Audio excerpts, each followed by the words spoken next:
ఈ రోజుల్లో బీపీ అనేది ప్రతి ఒక్కరికి కామన్ జబ్బు అయిపోయింది.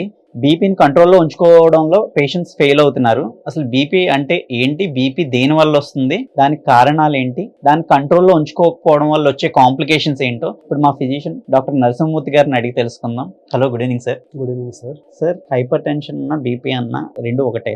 Okay sir. అసలు హైపర్ టెన్షన్ రావడానికి కారణాలు ఏంటి సార్? సార్ 95% హైపర్ టెన్షన్కి యూజువల్గా కారణం అంటూ ఉండదు సార్. దాన్ని ఎసెన్షియల్ హైపర్ టెన్షన్ అంటాం సార్.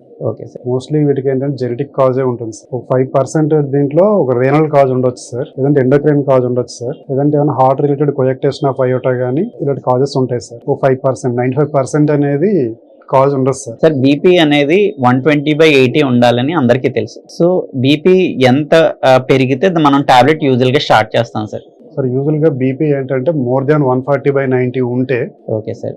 అది కూడా ఒక 2 రీడింగ్స్ కానీ 3 రీడింగ్స్ లో ఉంటే మెడికేషన్ స్టార్ట్ చేస్తాం సార్. బీపీ కంట్రోల్లో ఉంచుకోవడానికి మనం తీసుకోవాల్సిన జాగ్రత్తలు ఏంటి సార్? బీపీ కంట్రోల్లో ఉంచుకోవడానికి సాల్ట్ అనేది ఎక్కువగా తీసుకోకూడదు సార్. ఇంకోటి ఎక్కువగా వెజిటబుల్స్, ఫ్రూట్స్ తీసుకోవాలి సార్. ఫిజికల్ ఎక్సర్సైజ్, వాకింగ్ లాంటివి అట్లీస్ట్ 30 minutes డైలీ చేయాలి సార్.